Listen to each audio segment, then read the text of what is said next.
안녕하세요. 저는 30대 주부입니다. 남편과는 대학생 때 아르바이트를 하다가 만났는데 남편은 제 고객이었어요. 처음 글을 봤을 땐 어찌나 막막했는지 모릅니다. 정말 하시려고요? 예, 그럼요. 저 진짜 살 빼고 싶어요. 그러지 말고 그냥 헬스장에 가시는 건 어때요? 태권도는 다이어트에 좋은 운동이라고 보긴 어려워서요. 더더구나 지금 몸으로는 무리가 아닐까 싶거든요. 저는 아빠의 태권도장에서 아르바이트를 하고 있었어요. 아빠가 태권도 사범이셨는데 저도 사범을 할 수 있을 정도로 실력이 좋았거든요. 네가 나보다도 잘 가르치는 것 같다. 이제 나는 쓸모가 다 했으니 제야의 고수로 남겠다. 솔직히 제야의 고수라는 말은 내가 나한테 붙이는 말은 아니잖아요. 아빠는 제가 어릴 때부터 되게 웃긴 사람이었어요. 태권도를 하다 보니 워낙 정의롭고 엄격한 면이 있어서 다른 사람들은 잘 모르는 면이었죠. 어릴 때 아빠랑 같이 다니면 제가 다 정의의 사도가 된 기분이었어요. 아빠는 길에서 담배 피우는 학생들은 물론 술에 취해서 행패를 부리고 있는 사람들까지 한 방에 제압하셨거든요. 그래서 우리 동네에는 불량배들이나 일진 학생들이 나타나는 일은 거의 없었어요. 아빠가 등장하는 순간 알아서들 피해가기도 했고, 그러다 보니 어느 순간부터는 아예 나타나질 않더라고요. 그런 아빠가 멋있어 보였던 저는 어릴 때부터 태권도를 배웠어요. 태권도를 하는 아빠는 저에게 있어 세상에서 가장 힘이 세고 멋있는 사람이었는데 저도 그런 사람이 되고 싶었던 것 같아요. 처음 태권도를 배우러 오는 또래 남자애들이 저를 무시할 때도 있었는데 그때마다 코를 납작하게 만들어줬어요. 그 애들은 몰랐던 거죠. 제가 어릴 때부터 얼마나 많은 기술과 실력을 키워왔는지. 저는 사춘기 때도 아빠가 도장문을 닫을 때까지 기다렸다가 같이 집에 가곤 했어요. 아빠랑 집에 가는 길이 세상에서 가장 재밌었거든요. 우리 딸, 오늘은 공부 좀 했나? 공부는 뭐 수업은 들었고 정의의 사도로서 활동하다 왔지. 정의의 사도가 되는 건 중요하지.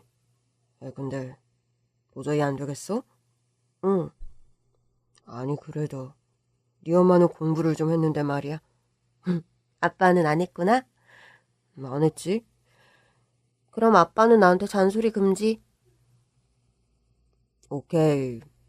우리 엄마 몰래 떡볶이 먹고 갈까? 좋아. 네가 사는 거다? 아빠, 지금 딸내미 돈 뜨는 거야? 네가 나보다 용돈 많잖아? 안 그래도 궁금했는데 아빠는 왜 자기가 돈을 벌면서 맨날 돈이 없어? 집에 도둑이 있기 때문이지. 어?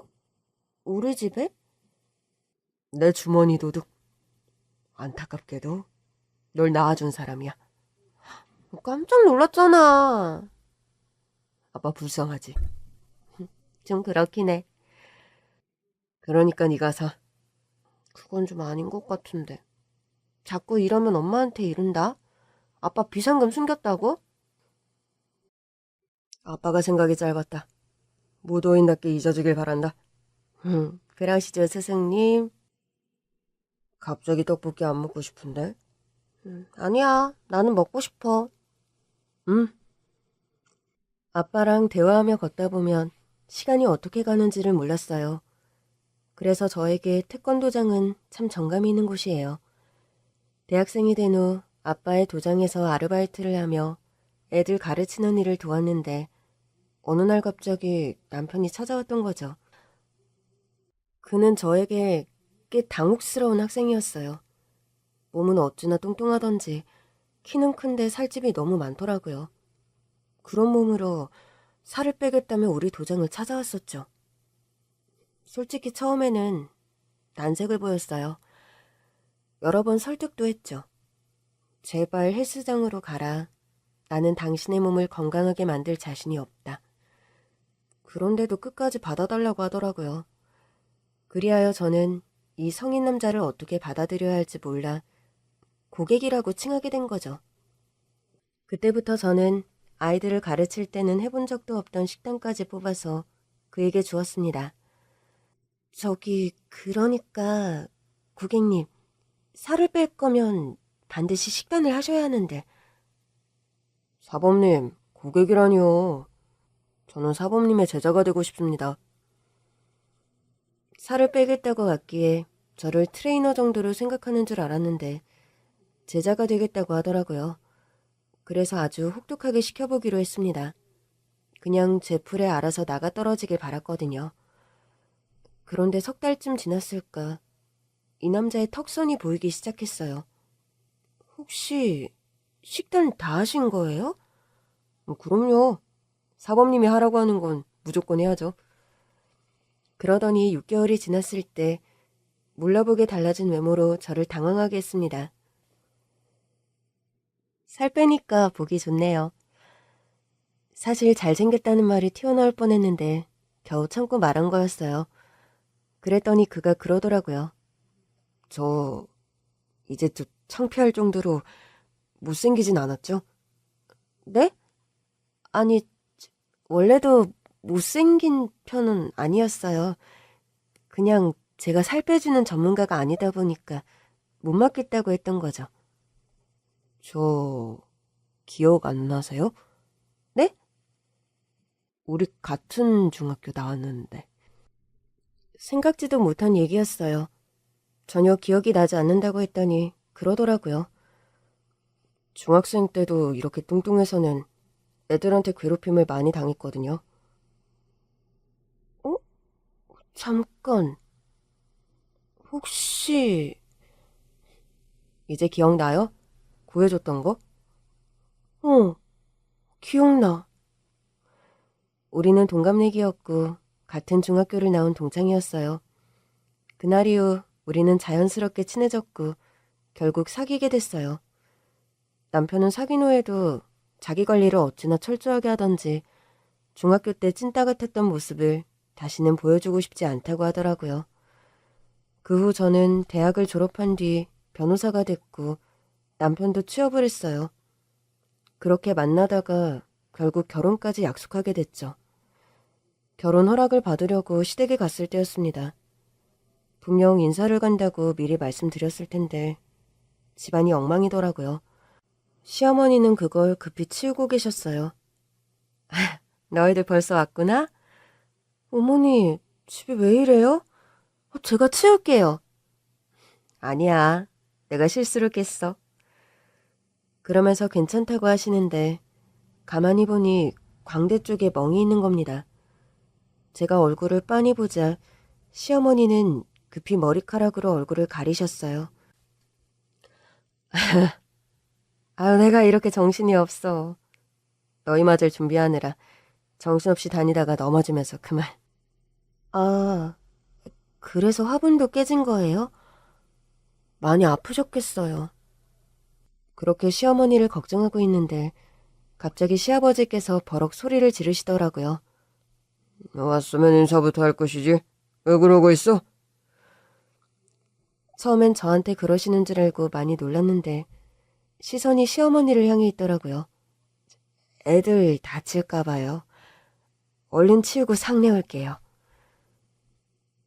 결국 인사는 엉망진창인 분위기 속에서 끝났습니다. 마치고 나와 남편에게 물어보니 남편도 안색이 어둡더라고요.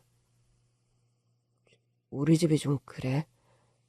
아버지는 아나무인의 인간 쓰레기고 어머니는 그 손에 꽉 잡혀 사시는 분이야. 미리 말 못해서 미안해. 그래서 자기가 어릴 때 그렇게 위축되어 있었나? 그런 영향도 있었을 거야. 늘 아버지한테 주눅 들어 사는 엄마가 불쌍했고 나도 뚱뚱하고 멍청하게 생겼다고 많이 얻어 터졌거든. 어머니 저렇게 둬도 되는 거야? 오죽했으면 내가 이혼하라고 설득한 적도 있었는데 말을 안 들으시네. 당신은 괜찮아? 우리 집에 이런데도 나랑 결혼하는 거. 솔직히 안 내키면 말해줘. 결혼하지 말고 연애하자. 난 그래도 돼. 당신만 내 옆에 있으면. 시아버지에게 문제가 있다는 건 알았지만 이미 남편을 너무 많이 사랑하고 있었어요. 결혼하지 않을 이유는 없었습니다. 솔직히 제가 더 걱정인 건 시어머니였어요. 아니나 다를까 결혼 후 시댁에 갈 때마다 시어머니의 얼굴은 온전할 때가 없었어요. 얼굴에 멍이 든 건 기본, 어떤 날은 팔을 부여잡고 계셨는데 아무래도 문제가 생긴 것 같아 병원에 모셔갔더니 저를 붙잡고 펑펑 우시더라고요. 늘 이런 꼴만 보여서 미안하다. 나 한심하지? 어머니가 왜 한심하겠어요? 아버님이 이렇게 만든 거 맞죠? 그렇지 뭐. 남편이 그러던데 어릴 때는 남편도 많이 당했었다고요. 그랬지. 근데 왜 참으셨어요? 남편이 이혼하라고도 했었다던데. 그래도 고마운 사람이라서. 고마운 사람이라고요? 어머니를 이렇게 만드는데도요? 예전엔 안 그랬어. 예전에 언제요? 연애할 때요? 연애할 때는 누구라도 그러죠. 그리고 또 한동안 시어머니는 대답 없이 울기만 하셨어요. 그러더니 지금껏 누구에게도 해본 적 없는 이야기라며 생각지도 못한 이야기를 들려주셨어요. 사실 네 남편 그 사람 아들 아니야? 네? 네 남편은 몰라. 내가 걔 1살 때 재혼했거든. 그럼 남편 친아버지는 사고로 떠났어. 네 시아버지는 네 남편 생부 친구였지. 결혼한 지 3달도 안 돼서 남편이 세상을 떠났는데 지금 네 시아버지가 장례도 다 치러주고 나 먹으라고 죽도 쏟아주고 정성을 엄청나게 쏟더라고. 남편 친구라서 그런가 보다 싶어서 미안하고 고맙고 그랬는데 나한테 그러는 거야. 아기 태어나기 전에 자기랑 결혼하는 게 어떠냐고. 의외로 아주 낭만적이셨네요. 나도 그런 줄만 알았지. 그럼 바로 결혼하신 건 아니었네요. 그랬지. 남편 떠난 지 얼마나 됐다고 새로운 남자랑 살고 싶었겠어. 그랬는데 애 낳고 나니까 혼자서 애 키우는 게 보통 일이 아니더라고. 그래서 결국 청혼을 받아줬는데 결혼 후부터 나를 지독하게 괴롭히기 시작했어. 결혼하자마자요? 나더러 처음엔 안 받아주고 이제야 받아준 이유가 다 네 아들 때문 아니냐면서. 네 자식 잘 키우려고 날 이용한 거냐고. 그걸 모르고 결혼한 것도 아니잖아요. 그랬지. 그래서 내가 그럼 이제라도 그냥 헤어지자. 당신하고 사느니 그냥 혼자 벌어서 애 키우겠다 그랬더니 그때부턴 더 난리도 아니었지. 이혼도 안 해주고요? 이혼이 뭐야. 그 말하고 한동안은 집에 갇혀 지냈다니까. 현관문 밖에다가 자물쇠까지 달아서 날 옴짝달싹 못하게 만들었어. 어머니 너무 힘드셨겠어요. 무서웠지. 아들한테 아빠 만들어주려고 했다가 내 발등을 내가 찍었구나 싶었어. 저는 고민 끝에 남편에게 이 사실을 털어놓았습니다. 그런데 남편이 생각보다 놀라지 않더라고요. 어쩌면 그럴 수도 있을 거라고 생각은 했었어. 날 보는 눈빛이 부모 같지 않아서. 근데 왜 어머니께 안 여쭤봤어? 비밀인 줄 알았지. 아버지가 하도 이상하니까 혹시 엄마가 다른 남자가 있었나 싶었거든. 차라리 잘됐다. 이참에 다시 이혼하시라고 권하자. 나도 그 얘기 하고 싶었어. 우리는 시아버지가 없는 시간에 시댁에 방문해 시어머니를 설득했어요. 엄마, 이제 그만 헤어져요. 내 친아버지도 아니라며. 나도 그러고 싶은데 그래도 아버지 덕분에 널 키웠잖아.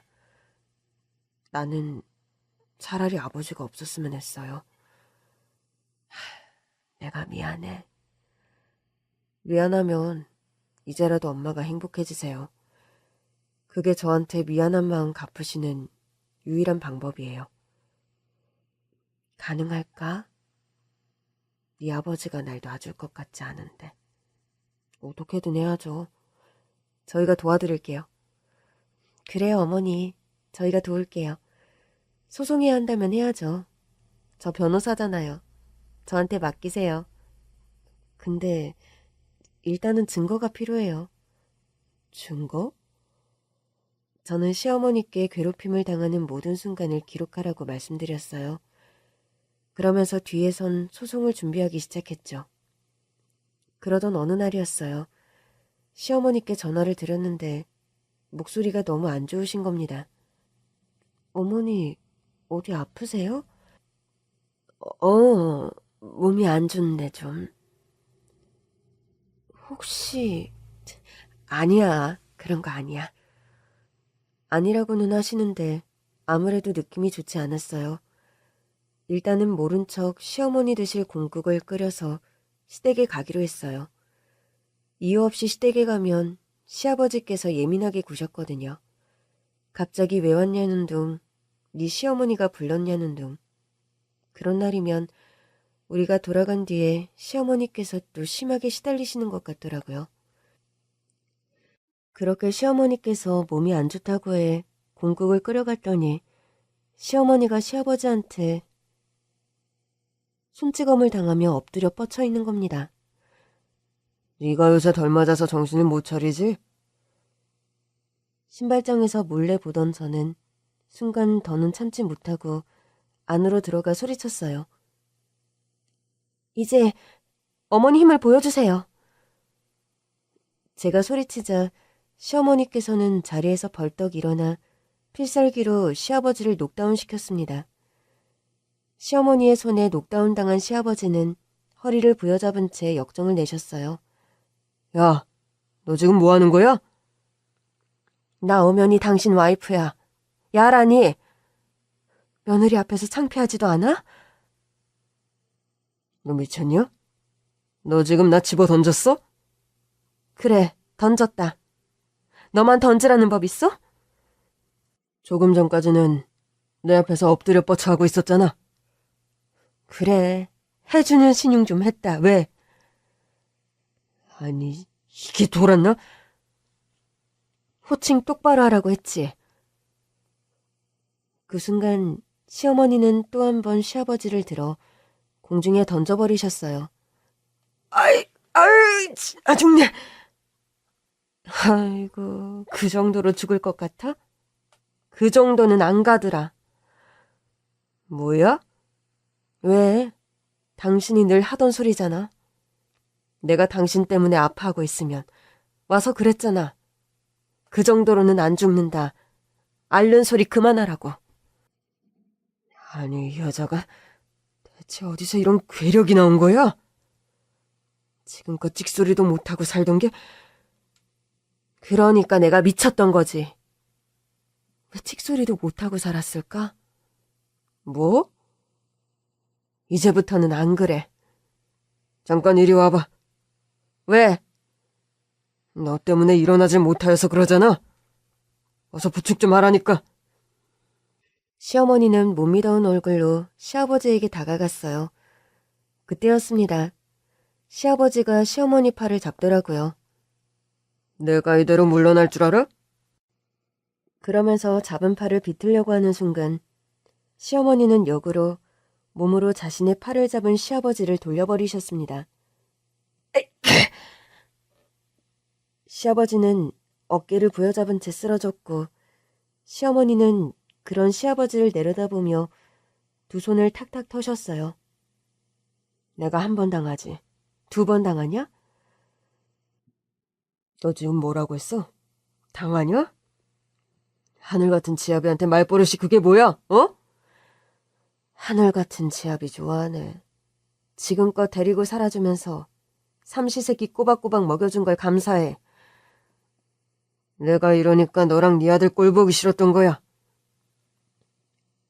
넌 한 번도 나를 하늘 같은 지아비로 섬긴 적이 없어. 그렇지? 너도 날 아내로 섬긴 적 없잖아. 뭐?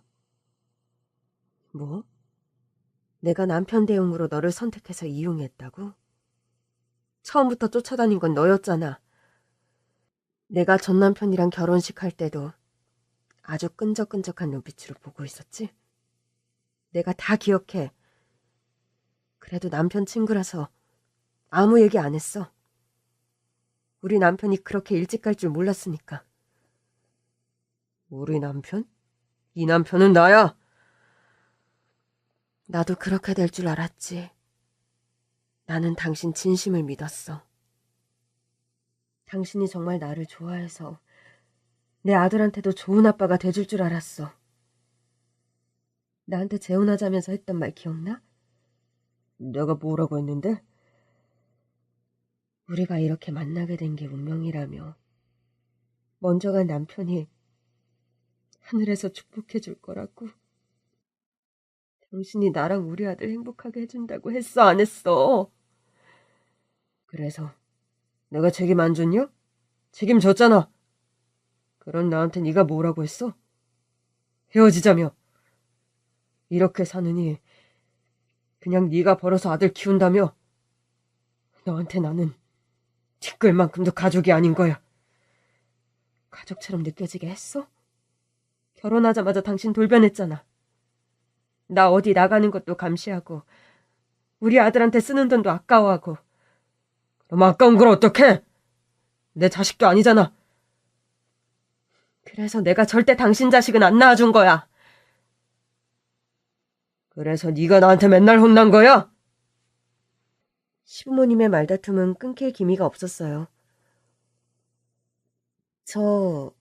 이제 제가 좀 끼어도 될까요? 네가 뭔데 끼어들어? 넌 또 왜 왔어? 네 시어머니가 부르든?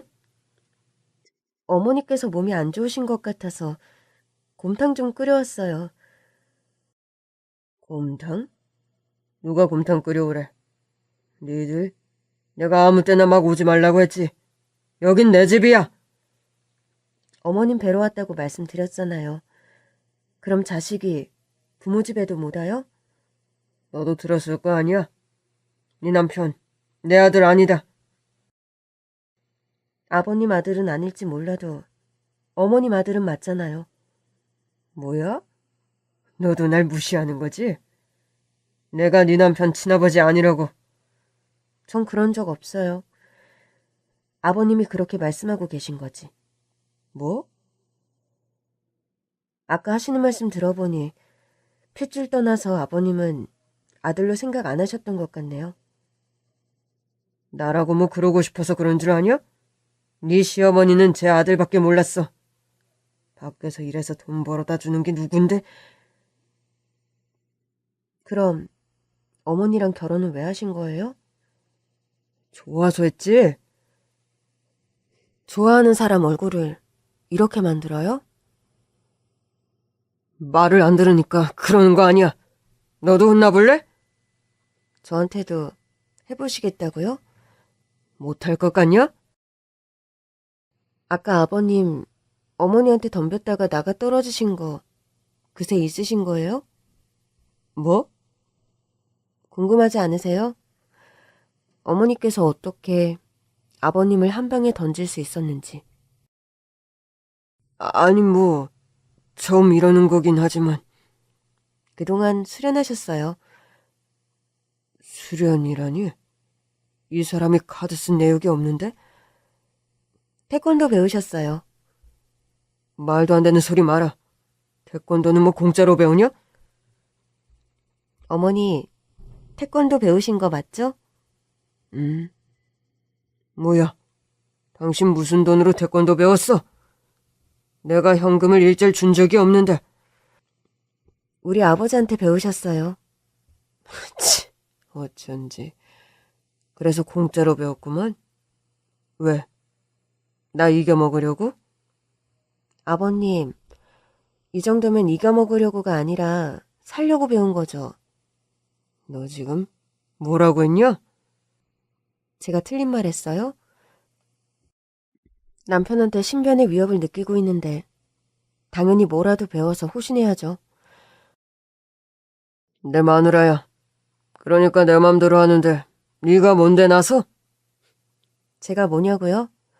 그래. 네가 아무리 며느리여도 부부 사이보다 가까워? 네가 어딜 감히 끼어드느냐 말이야?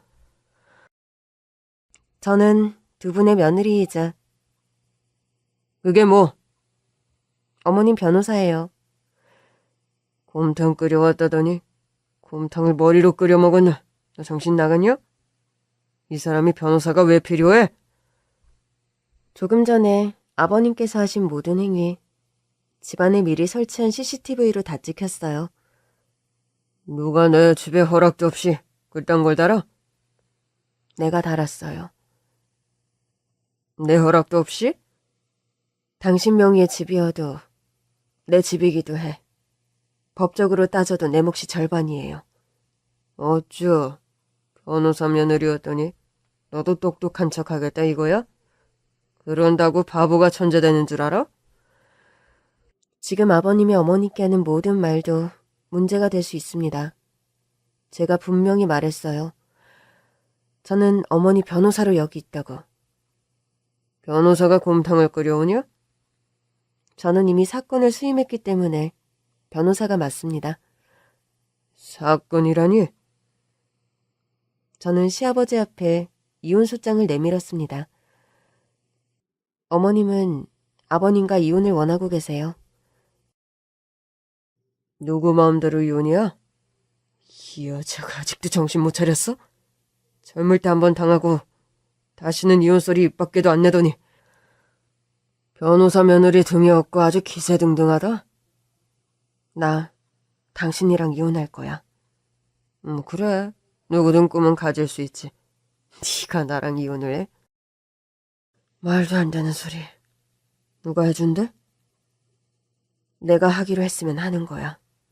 난 안 해준다고. 안타깝지만 아버님께 이혼 사유가 있으므로 소송으로 가면 우리 측이 이길 가능성이 커요. 내가 무슨 이혼 사유가 있어? 돈을 안 벌어다 줬어? 바람을 피웠어? 어머님의 신체를 상하게 하셨잖아요. 내 여자니까 내 맘이야.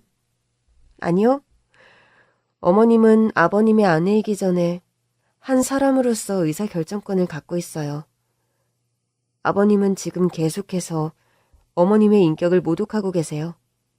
존중하고 있지 않다는 뜻입니다. 이 여자는 나를 존중한 줄 알아? 어머님이 존중 안 하신 것도 없는 것 같은데요? 네가 뭘 알아? 네가 뭘 아냐고! 아버님, 억울한 게 있으시면 논리적으로 차분하게 말씀하세요. 지금 저는 어머님 변호사로 와 있는 거니까. 시아버지는 잠시 당황하신 듯 한숨을 연거푸 내쉬었어요. 시어머니를 보니 여전히 손을 덜덜 떨고 계시더라고요. 어머니, 힘드시면 잠깐 나가 계셔도 돼요. 아니야. 내일이니까 내가 있을 거야. 저 카메라에 찍힌 건 자동으로 저장된다고 했나? 그럼요. 지금도 되고 있어요. 시아버지는 발끈하셨습니다. 이런다고 이혼이 될 것 같아? 옛날에는 흔한 일이었어. 여자들이 어디서 이렇게 나서서 남편한테 반기를 들고 말이야. 내 아들도 가만히 있는데 네가 뭔데 나서냐?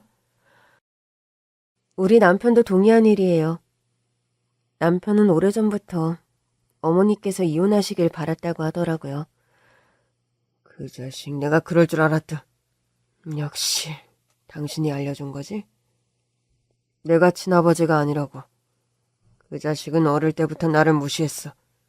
나를 벌레 보듯이 봤다고. 다 이유가 있었던 거야. 그렇지? 난 말한 적 없어요. 거짓말하지 마. 누굴 속이려고. 당신이 이렇게 매번 오해하니까 우리가 이 꼴이 된 거야. 난 오해한 적 없어. 난 늘 사실만 말한다고. 어디가 사실인데? 내가 우리 아들한테 당신이 친부가 아니라고 말한 적 없다고 했잖아. 그게 사실이야. 근데 당신은 사실을 안 믿고 자기가 믿고 싶은 것만 믿잖아. 나도 지금껏 당한 게 있어서 그런다, 왜? 나도 당신한테 지금껏 당한 거 많지만 적어도 이혼 문제에 있어서는 중립 딱 지킬 거야. 그러니까 당신도 내 말 똑똑히 들어. 나는 이혼할 거고 우리 며느리가 내 변호사야. 우리 아들은 당신이 친부인 줄 알았을 때부터 나더러 이혼하라고 했어. 이러다 나 죽는다고. 자기는 그렇게 못 산다고. 내가 설마 그렇게까지 했겠어? 아무튼 니들 모자는 나를 너무 못 믿어. 나를 아주 괴물 취급하지. 괴물 맞으신데요? 뭐요? 저는 휴대폰에 저장된 시댁 CCTV 영상을 시아버지께 보여드렸습니다. 화면을 보세요. 화면 속 저 남자. 아버님 맞죠? 그래, 나다. 사람으로 보이세요? 화면 속 자신을 보던 시아버지의 표정이 점점 굳더라고요. 누가 봐도 괴물 아니에요? 어떻게 자기가 사랑해서 선택한 여자를 이 지경으로 만들어요? 오늘은 내가 좀 화가 많이 나서. 다른 날도 보세요. 저는 계속해서 영상을 보여드렸고 시아버지는 당황한 얼굴로 휴대폰을 집어던졌습니다. 됐어. 이딴 거 안 봐. 아무튼 난 이혼 안 해. 내가 안 한다는데 누구 맘대로 이혼을 시켜? 너도 나가. 내 집에서 당장. 시아버지는 돌연 저더러 나가라며 소리치셨어요.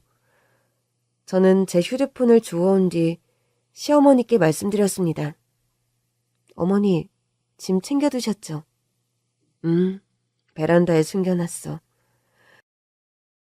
이게 무슨 소리야? 무슨 짐? 너 지금 도망가겠다는 거야? 니들 미쳤어? 시어머니는 베란다로 가서 커다란 짐가방을 가져오시더니 거실에 패대기 치듯 던지셨습니다. 너 나가. 시어머니의 말씀에 시아버지는 멍하니 되물으셨습니다. 나더러 나가라고? 그래, 내가 나가는 건 싫다며. 그러니까 네가 나가라고.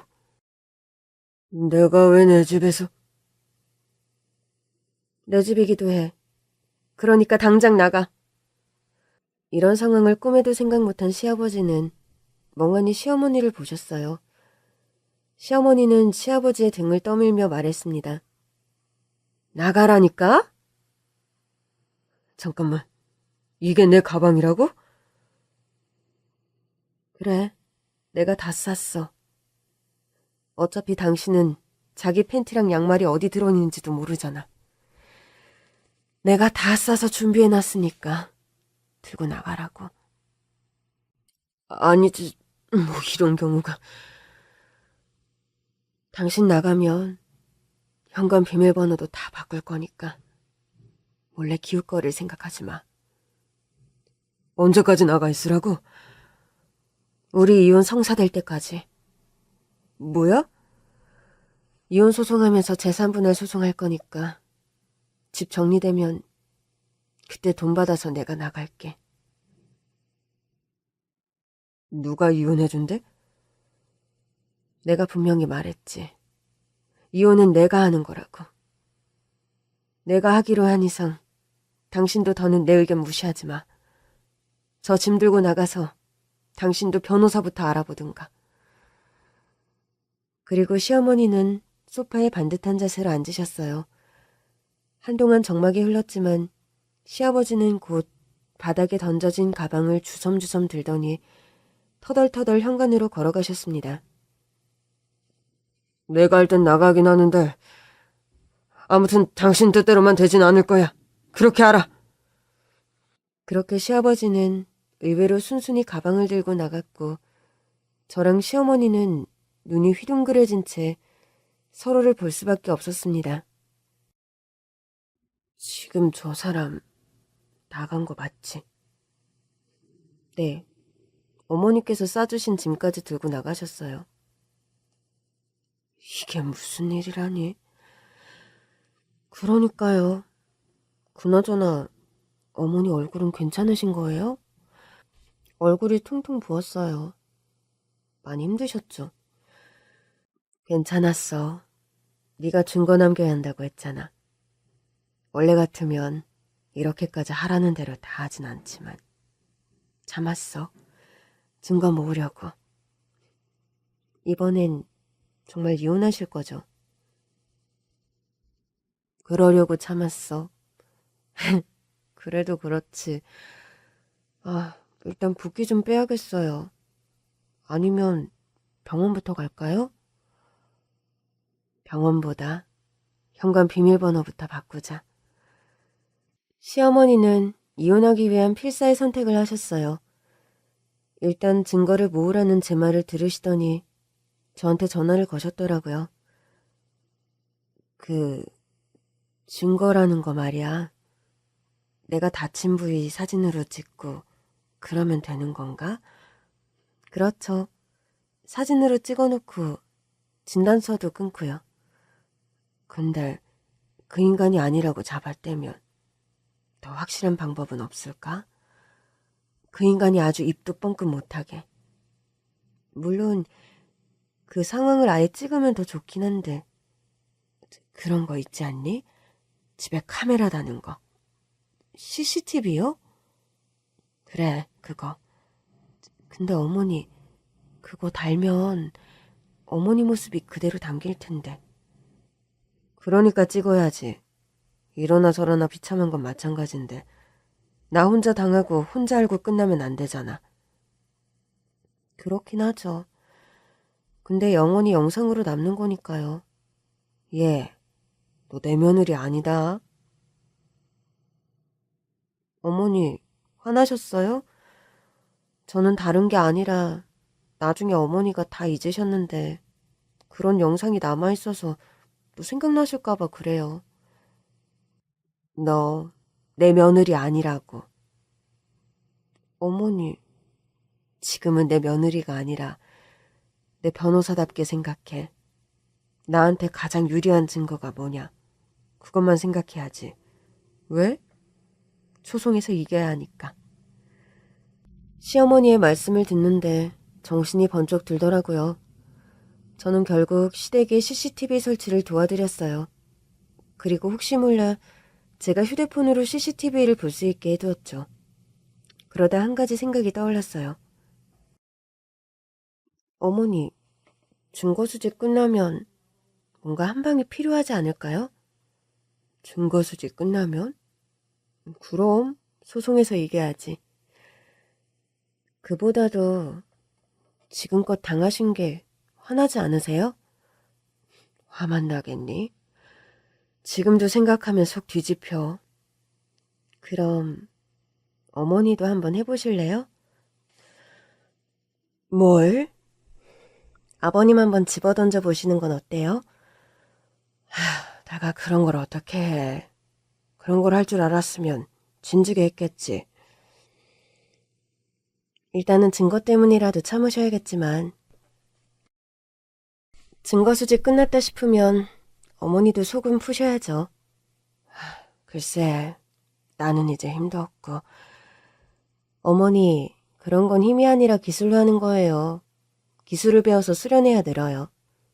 네가 그런 것도 알아? 변호사면 내내 책상에 앉아 공부만 했을 거 아니야. 어머니, 자고로 몸이 건강해야 공부도 잘할 수 있는 거예요. 어머니도 아시죠? 우리 아버지 태권도장 하시는 거. 오, 그렇지. 그렇네. 사돈이 태권도장을 하시는구나. 저는 어머니를 모시고 아빠의 도장으로 갔습니다. 아빠가 시어머니를 보고 많이 놀라시더라고요. 아니지, 사부인. 사돈, 오랜만에 뵙습니다. 예, 그런데 얼굴이 왜 그러세요? 어디 부딪히셨어요? 아빠는 바로 시어머니의 상태를 알아봤어요. 시아버지가 이렇게 만드셨어. 예, 그런 소리를 친정아버지한테 하면 어떡해. 어머니, 지금부터 이분은 제 친정아버지가 아닙니다. 딸, 무슨 소리를 그렇게 섭섭하게 해? 아빠도 잘 들어. 내가 지금 말하는 건 어머니의 며느리로서가 아니라 변호사로서 상황을 공유하는 거야. 그래, 그러자. 뭔데? 네 시아버지가 왜? 이 정도는 약과야. 어머니 평생 이렇게 사셨대. 아니지, 사부인. 왜 참고 사셨어요? 여기 태권도 유단자인 사돈이 있지 않습니까? 시어머니는 갑자기 눈물을 터뜨렸습니다. 그렇게 말씀해 주시니 감사합니다. 아들 키우는 내내 있었던 일이라 이제 좀 무감각해진 것 같아요. 그런 일은 무감각해지지 않아요. 해결 방법이 없어 보이니 회피하고 싶으셨겠죠. 예? 그냥 너무 힘이 없어서 그마저도 못하고 계신 겁니다. 아빠는 시어머니의 상태를 빠르게 점검해냈어요. 그리고 수련이 시작됐죠. 시아버지의 말씀대로 시어머니는 카드를 사용하지 않았기 때문에 시어머니가 태권도를 배우고 있다는 사실을 몰랐어요. 그 사이 시어머니의 실력은 일취월장하고 있었습니다. 그러다 곰탕을 끓여간 그날의 사건이 발생한 거였죠. 아빠는 시어머니께 기술은 물론 정신무장까지 교육하셨어요. 사부인, 자고로 남자는 명령해야 합니다. 명령이요? 예, 강아지 키울 때 강아지 안게 하려면 어떻게 하죠? 앉아라고 말하죠. 남자도 비슷해요. 구구절절 말할 것도 없어요. 그냥 나가라고 하시면 돼요. 예? 제가요? 제가 남편한테요? 한 번도 해본 적 없으세요? 사부인을 이렇게 괴롭혔는데? 젊을 때는 제가 나가려고 했었죠. 근데 그 후로도 집에 갇혀버리는 바람에. 그래서 이제는 도망치는 것도 어려우시군요. 그게 잘 안 돼요. 이제 아들도 없는데. 괜찮습니다. 지금 다 잘 배우고 계시잖아요. 중요한 건 딱 한마디의 명령이에요. 뭐라고요? 나가? 다시 기합 주듯이 외쳐보세요. 나가! 좋습니다. 이번에 집에서 나가는 사람은 잘못을 한 사람이어야 하는 겁니다. 아시겠죠? 근데 될까요? 아마 사부인한테 녹다운 한번 당하고 나면 겉으로는 아닌 척해도 살짝 불이 죽을 거예요. 그렇게만 된다면 좋겠지만 하나도 실감이 안 나요. 도장에서 배우는 거야 여기서 배우고 해보니까 가능하지만 진짜 상황에서는 몸도 입도 안 따라줄 것 같아요. 그래서 매일같이 저랑 수련하시는 거예요? 사부인이 그동안 많이 당하고 사셔서 자존감도 많이 떨어지신 것 같은데 충분히 가능하세요. 이미 기술은 다 익히셨어요. 정말요? 이제부터 필요한 건 뭘까요? 예? 아, 혹시 발차기 같은 기술인가요? 땡입니다. 그럼 이제부터 필요한 건 분노예요. 무서워하지 말고 분노하세요. 그렇게 생각해야 사돈을 어떻게 대해야 할지 태도를 정하죠. 어떻게 대해야 하는데요? 해보시면 알게 될 거예요. 그렇게 시어머니는 하루가 멀다 하고 아빠의 도장에서 태권도를 수련하셨고 결전의 그날 시아버지를 녹다운 시키신 거죠. 사실 저도 보고 얼마나 놀랐는지 몰라요. 저는 시댁의 비밀번호를 바꿔드린 뒤 다시 거실로 왔어요. 그런데 시어머니께서 울고 계시더라고요. 어머니, 내가 미안하다. 너한테 정말 별꼴을 다 보이는구나. 내가 잘 살았어야 했는데. 장담하는데 우리 아들은 안 그래. 그리고 만약 우리 아들이 너한테 손을 들거나 하거든. 나한테 와. 그때 내가 그놈을 가만 안 둘 거니까. 어머니한테 엄청 귀한 아들이잖아요. 귀하니까 혼내야지. 사실 나 네 시아버지를 혼낸다는 심정으로 집어던졌어. 그때 깨달았다. 애초에 이렇게 해야 했다는 걸. 그때 누군가 초인종을 눌렀어요. 설마 아버님이실까요? 오면 누가 무서울까봐? 문을 열고 들어온 사람은 남편이었습니다. 뭐야, 아버지는? 나가셨어. 어? 설마 순순히 나가실 분이 아닌데? 어머니께서 강아지한테 명령하듯이 당장 나가 했더니 결국 군말 없이 짐을 들고 나가시더라고. 그렇게 쉬운 일이었다고? 근데 왜 지금껏 못했지? 내가 물러터져서 그랬어. 내가 나 당하는 걸 카메라로 보고 나니까 정신이 번쩍 들더라. 마음이 바뀌어서 그럴 거예요. 어머니, 아버님이 두려우세요? 두렵긴 무슨. 생각하면 화딱지만 나. 이것 보세요. 전에는 아버님 이름만 들어도 벌벌 떠셨잖아요. 치가 떨려서 그런 거지. 태권도 수련을 매일 받던 시어머니는 자존감도 꽤 높아져 있었습니다. 남편이 제 손을 잡으며 말했어요. 여보, 진짜 고마워. 당신이 우리 어머니를 살렸어. 내가 뭘 했다고. 진짜 고생한 건 어머니셔. 증거 남기겠다고 아버님 하는 걸 곧이곧대로 다 받아주셨으니 얼마나 힘드셨겠어? CCTV를 보던 남편이 화가 잔뜩 난 얼굴로 소리쳤어요. 우리 엄마한테 이렇게까지 했단 말이야? 그랬더라고. 어머니 진짜 힘드셨겠지? 여보, 부탁이야. 우리 엄마 이혼 소송 좀 꼭 승소해줘. 재산 분할도 많이 받게 해주고. 당연하지. 어머니께서 참고 사신 세월이 얼만데. 얼마 후 시아버지께서도 변호사를 선임해 우리 로펌 사무실로 오셨더라고요. 내가 내 변호사한테 다 물어봤다. 애들 뜻대로 다 되는 건 아니라더라. 특히 재산 문제는. 그래도 그 사이에 이혼을 받아들이셨나 봐요. 받아들이긴 무슨. 막말로 재산 분할 못 받으면 혼자 어떻게 살려고 이래? 너도 네 시어머니 생각하면 자꾸 이혼하라고 하면 안 된다. 아버님, 이건 어머니께서 선택하신 거예요. 제가 뭐라고 어머니 일에 간섭하겠어요. 어머니는 진심으로 아버님과 헤어지고 싶어 하세요. 이제 그만 놔주세요. 그 자리에는 남편도 함께였습니다. 놔줘? 누가 뭐 가둬놓기라도 했대? 가둬두셨잖아요. 엄마랑 저까지. 뭐야? 저 다 기억해요.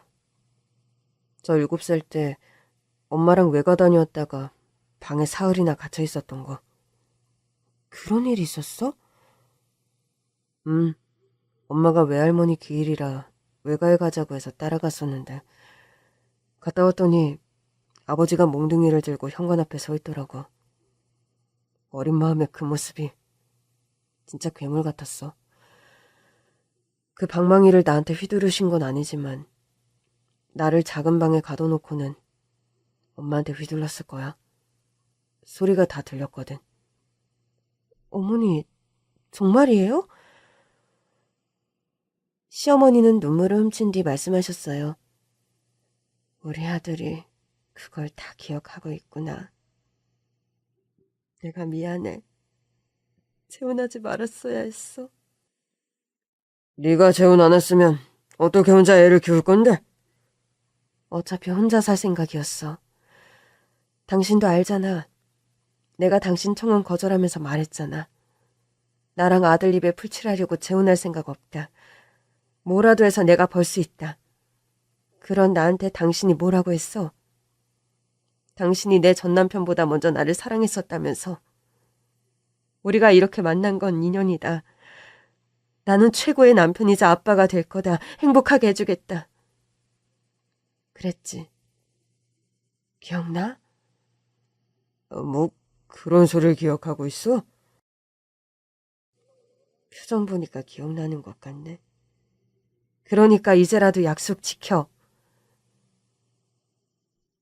나한테 다시 기회를 주는 거야? 그런데 갑자기 시어머니께서 이상한 말씀을 하시는 겁니다. 그래, 기회 주는 거야. 나랑 다시 같이 살 거야? 현관 비밀번호 바뀌었던데? 찾아왔었어? 뭐, 내 집이잖아. 내 집을 내가 가는데 현관 비밀번호가 바뀌어 있으니 이상하지. 그럼 현관 비밀번호 알려줄 거야? 기회 준다며. 기회 준다고. 처음에 한 약속 지킬 기회. 그래. 내가 당신한테 좋은 남편도 되고 우리 아들한테 좋은 아빠도 되겠다고 했잖아. 그건 못 지켰으니까 남은 거 하나라도 지켜. 그게 뭔데? 나 행복하게 해준다며. 나 당신이랑 산 그 모든 시간이 불행했어. 한때나마 나를 정말 사랑했다면 이제라도 약속 지켜. 나랑 사는 게 불행이라고? 그럼 행복할 줄 알았어? 하루가 멀다 하고 손 올리지 발로 차지. 나 이제 진짜 행복해지고 싶어. 제발 헤어지자. 시어머니의 말에 충격을 받으신 건지 시아버지는 한동안 말씀이 없으셨어요. 상대 측 변호사와 미팅까지 마쳤으니 이제 남은 건 소송 진행뿐이었습니다. 어머니, 재산 분할은 어떻게 할까요? 난 관심 없다. 그 인간 재산. 그래도 받으셔야죠. 함께 살면서 얼마나 힘들었어요. 저 생각해서라도 받아서 나중에 물려주세요. 솔직히 그 인간이 주는 건 아무것도 안 받고 싶은데. 어머니 심정은 이해하죠. 하지만 이건 보상이기도 하니까 저는 어머니께서 당당하게 받으셨으면 좋겠어요. 그래도 부부로 살았잖아요. 초반에는 그랬지. 진짜 일부러 자식 안 낳아주신 거예요? 안 생겼어. 정말요? 내가 그 사람과의 관계에서 너무 스트레스 받아서 그런지는 몰라도 분명 첫째는 결혼하고 얼마 안 돼서 바로 생겨서 낳았는데 이 사람이랑 나 사이에는 자식이 정말 안 생기더라고. 혹시 아버님한테 문제가 있는 거 아닐까요? 응? 네 시아버지가? 네, 예를 들면 무정자증이라든지. 어? 한 번도 생각 안 해보셨어요? 안 해봤어. 근데 그럴 수도 있겠네. 결국 이혼 소송은 시어머니의 승소로 끝났습니다. 이혼은 받아들여졌고 시어머니는 시아버지의 재산 절반을 무탈하게 상속받으셨어요. 시어머니께서 완벽하게 승소하자 아버님이 제 사무실로 쫓아오셨더라고요.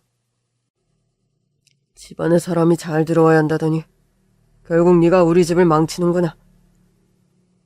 제가 집을 망쳤다니요? 요즘 어머니께서 얼마나 행복하신지 모르시죠? 나랑 이혼해서 행복하다는 얘기가 하고 싶은 거냐? 자고로 부부의 인연은 하늘이 맺어주는 거야.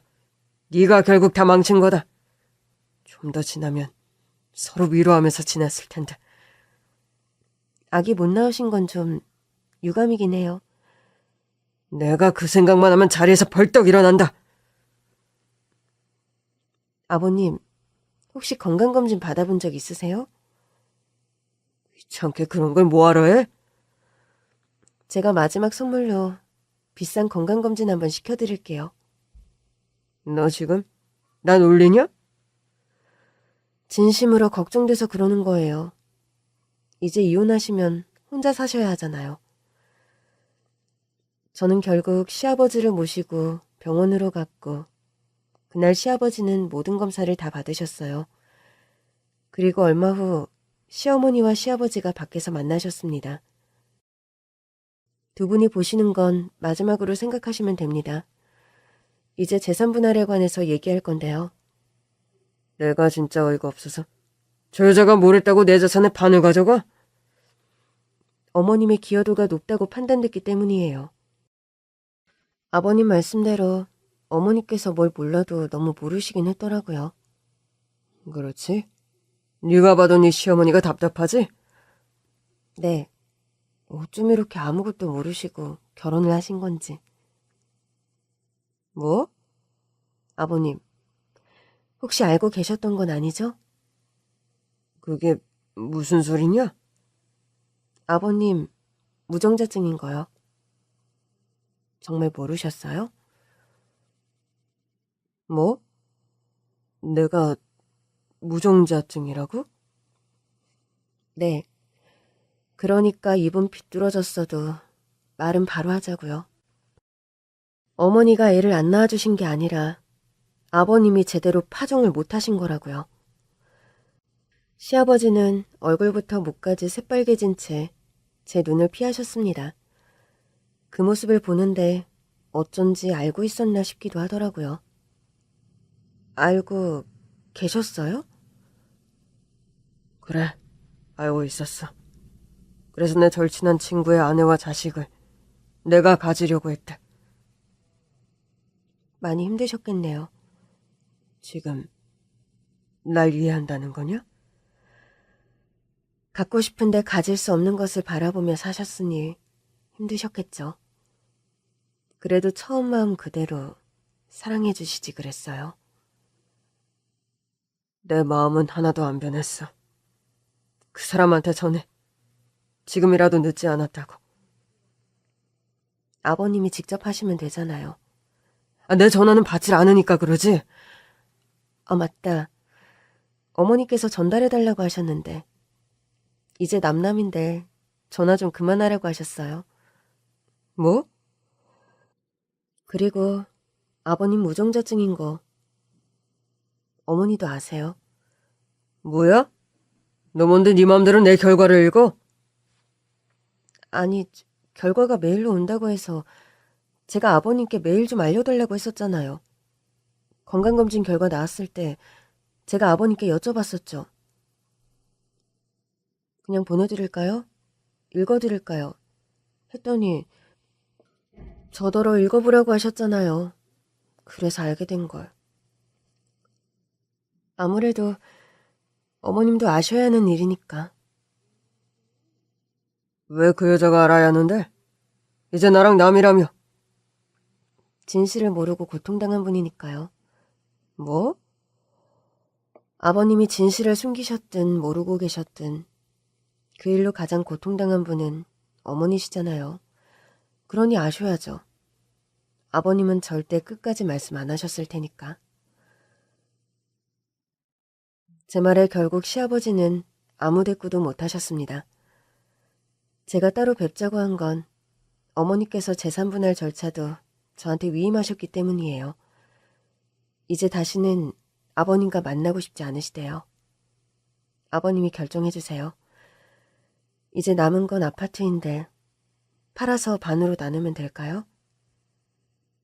한동안 대답이 없던 아버님이 말씀하셨어요. 그냥 그 사람 가지라고 해. 네? 그냥 살라고 하라고. 아님 팔아서 다른 데로 이사를 가든. 아무튼 그 집은 그 사람 줄게. 결국 시부모님이 사시던 집은 시어머니의 몫이 됐어요. 그 후로 시아버지는 우리 가족 중 누구에게도 연락하지 않으셨어요. 시어머니는 그 집을 팔고 새로운 집에 살고 계세요. 지금은 나가서 소일거리라도 하고 계시는데 피곤하지 않으시냐고 여쭤보면 하나도 피곤하지 않다고 하십니다. 이제야 사람 사는 것 같다. 그래서 요즘은 의뢰인들을 만나다가도 불쑥 시어머니 생각이 날 때가 있어요. 어쩌면 제가 변호사가 돼서 가장 잘 맡은 의뢰가 시어머니의 의뢰가 아닌가 싶어서요. 내 가족의 행복이 결국 나의 행복이라는 것을 깨닫는 요즘입니다.